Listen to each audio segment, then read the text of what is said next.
میرے بہت قریبی دوست کی بہن کے لیے رشتہ آیا تھا۔ میری حیثیت چونکہ اس گھر کے بیٹے جیسی ہی ہے، لہذا ہر اہم موقع پر بطور بیٹا میں ان کے غم و خوشی میں شریک ہوتا ہوں۔ بات تو وہاں آنے والے رشتے سے متعلق صلاح و مشورے کی ہونی تھی، پر دوست نے فون کر کے بتا دیا تھا کہ اسپیشل بریانی بھی ہوگی، لہذا بعد میں گلہ نہ کرنا کہ کھانے کی بابت بتایا ہوتا تو لازم آتا۔ اب میں اس گھر کا بیٹا تھا، لہذا کیسے انکار کر سکتا تھا؟ آخر میری بہن کا معاملہ تھا۔ ڈرائنگ روم میں تمام گھر والے بشمول میرے دوست کے ماموں اور ایک دو انجان خواتین بھی بیٹھی ہوئی تھیں، جن میں سے ایک نجمہ نامی خاتون وہ تھیں جن کے توسط سے رشتہ آیا تھا۔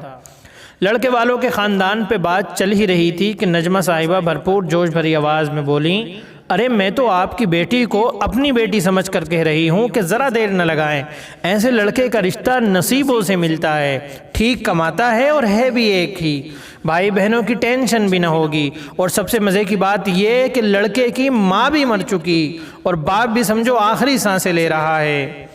کسی کی ماں مرنا یا یتیم ہونا مزے کی بات کیسے ہو سکتی ہے؟ میں نے نہ جانے کیا سوچتے ہوئے انہیں بیچ میں ٹوک کر پوچھ لیا، حالانکہ ارادہ یہی تھا کہ چپ چاپ بیٹھوں گا۔ نجمہ آنٹی کو میری بات کی سمجھ نہ لگی۔ ساتھ بیٹھے دوست نے میری ٹانگ پہ ہاتھ رکھ کر خاموش رہنے کا اشارہ کیا، لہذا پھر اپنا فوکس چائے بسکٹ پہ ہی رکھا۔ بعد میں جو بھی بات ہوئی مجھے اس کی کچھ سمجھ نہیں لگ رہی تھی کہ میرا دھیان اس ظالم سنگ دل محفل سے اکتا چکا تھا۔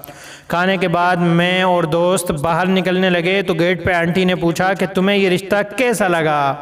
بہترین رشتہ ہے آنٹی، لڑکے کی ماں مری ہوئی ہے اور کیا چاہیے آپ کو، باپ بھی مر جائے گا تو سمجھو مزے ہی مزے۔ یہ بات میں نے ہر ممکن حد تک طنز بھرے لہجے میں کہی تھی، پر آنٹی جی اتنا اچھا رشتہ ملنے پہ اتنی زیادہ خوش تھی کہ انہیں سمجھ ہی نہ لگی۔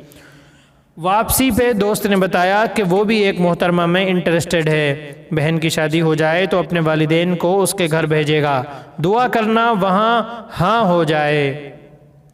یار تیرے رشتے پہ ہاں ہونا مشکل ہے، میں نے سپاٹ لہجے میں کہا۔ کیوں؟ دوست نے استفسار کیا۔ ایک تو تیری 2 بہنیں اور 4 بھائی ہیں، تیرے ابا بھی بالکل صحت مند ہیں، اور سب سے خراب بات یہ کہ تیری ماں بھی زندہ ہے۔ اب ایسی خراب فیملی میں کوئی کیوں اپنی بہن بیٹی بھی آئے گا؟ دوست کو سمجھ لگ گئی تھی کہ میرا دماغ اب تک نجمہ صاحبہ کے اس گھٹیا جملے اور تمام فیملی کے اس پہ خاموش رہنے پہ تپا ہوا ہے، لہذا دوست خاموش ہی رہا۔ اس بات کو 24 گھنٹے گزر چکے ہیں، پر میں اب تک اس گھٹیا جملے کے زہریلے اثر سے نہیں نکل پا رہا ہوں۔ لعنت ہو رشتے کے ایسے معیار پر جہاں کسی کی ماں کا مرنا اچھی بات گردانا جائے۔ اللہ کبھی کسی کی ماں کو اس سے جدا نہ کرے، ماں نہ ہو تو یہ دنیا بھلے تباہ و برباد ہو جائے، آگ لگ جائے اس ساری کائنات کو اگر اس میں ماں ہی نہیں ہے۔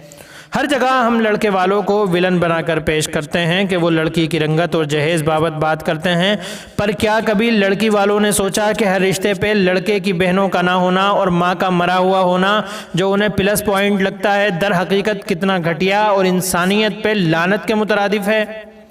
بجائے کسی کی ماؤں کو مارنے یا ان کے مر جانے کی دعائیں کرنے کے، آپ اپنی بیٹیوں کی ایسی تربیت کریں کہ وہ اچھی ساس بن سکیں۔ ماؤں کو زندہ رہنے دیں، مائیں زندہ رہنی چاہیے۔